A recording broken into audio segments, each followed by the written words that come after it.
AITA for getting a restraining order against my ex-girlfriend and then enforcing it, causing her problems. I, 28M, am currently taking care of my 3 younger siblings, 12M, 12F, 16F since my sister 16F was born. Our parents are nowhere to be found. I don't know if they are in the same state or even in America at the moment, dead or alive, and I don't really care. I don't know what happened, but when my first sibling was born, everything was passed on to me, and the same with my other siblings as soon as they were born as well. Long story short, and to give a basic description, I am mom and dad to my siblings.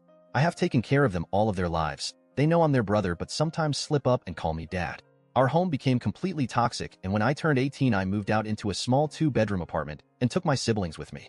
I worked myself to the bone with taking care of my siblings, working in school. It took me longer than I would like to admit, but I finished school and got a good job.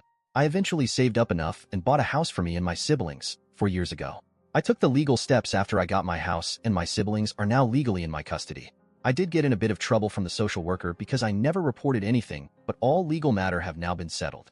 The reason for me posting here: a couple of months ago, like 4 or 5 I think, I broke up with my then girlfriend of 1 year. My little sister got her period, and I helped her through her first period. She got cleaned up, and then I explaining everything in detail to her. My now ex completely blew up on me and called me a pig, creep, pedo, and a bunch of other things. My sister 12F just ran out of the living room and locked herself in her room.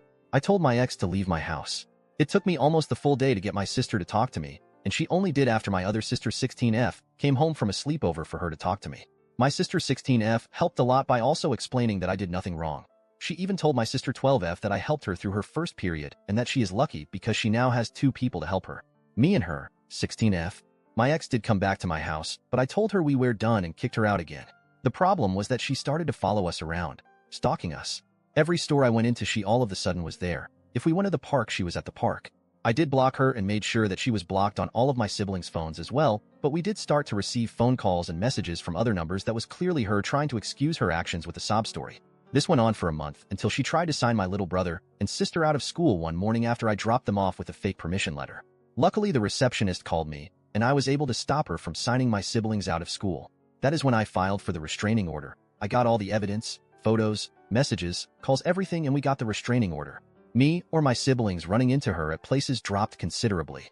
She has violated the restraining order a couple of times since then, and when I went to the police they told me they couldn't do much as it can't be proven that she is doing it deliberately, and when we run into her she doesn't stop us, she just continues on her way or leave wherever we are at.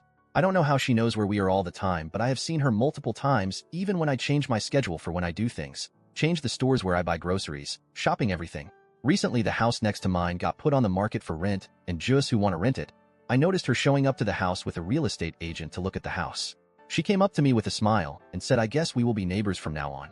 I went into the house and showed the real estate agent the restraining order and then called the police. This time they took me seriously and my ex was arrested.